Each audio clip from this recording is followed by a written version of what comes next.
Ah, coffee. There are so many ways to enjoy it. But how is it made? The process starts all the way at the plantation. What we call coffee beans are actually the seeds of trees such as Coffea arabica, the source of around 70% of the world's coffee. Around 30% comes from Coffea canephora, or robusta trees. There's also the less common Liberica and excelsa trees making up a few percent of the world's coffee source. You can't just grow these trees anywhere. Their fruit thrives in higher, cooler areas of the tropics, specifically at temperatures of 64 to 70 degrees Fahrenheit. The fruits can then ripen slowly, allowing them to develop deeper, richer flavors.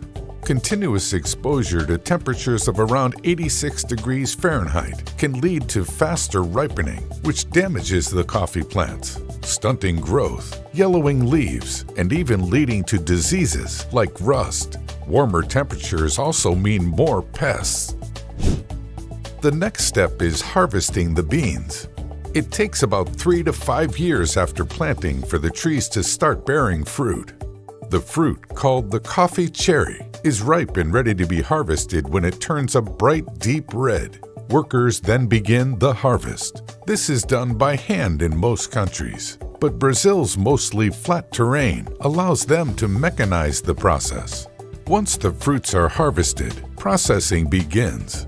This is when the coffee beans are extracted from the fruit. The traditional method of processing coffee fruit is the dry process, where the cherries are spread out to dry in the sun before the pulp is removed. In the wet process, the pulp is first removed from the coffee cherries. Then the beans are placed in water-filled fermentation tanks to remove any pectin still attached to the beans. When fermentation is complete, the beans are rinsed and then dried. To dry their fruits, larger plantations often opt to use mechanical drying machines in order to offer coffee producers greater precision and control over the quality of their batches. Machines can also help speed up the process, as drying can take up to 4 weeks without the help of machines.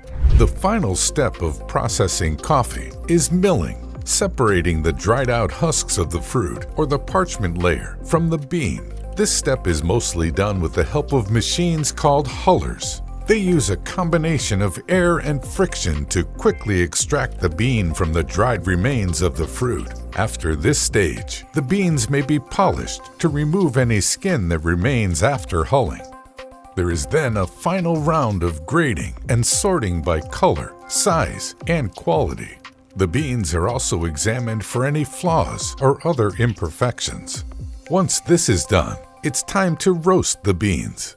This is where the green coffee beans are transformed to give them their distinct, rich, brown color and aroma. Industrial roasting employs the use of a large preheated drum. Coffee is typically roasted at temperatures of between 350 and 500 degrees Fahrenheit. When the beans reach an internal temperature of around 400 degrees Fahrenheit, they begin to turn brown, and the cafeol, a fragrant oil locked inside the beans, begins to emerge. This is why the amount of time the bean is roasted can drastically affect its flavor. Light roasts produce a tangier, sweeter brew. Dark roasts bring out the deeper, bitter flavors of the beans. The penultimate step is grinding the beans. Whether this is done in a factory in a large industrial grinder or at home in your personal one, the basic principle is the same. However, if you intend to do this at home, it's important to note that the size of the coffee grounds can have a significant effect on the overall taste of your brew, depending on the method used to brew the coffee. Too coarse of a grind can lead to your cup tasting sour, acidic, and salty.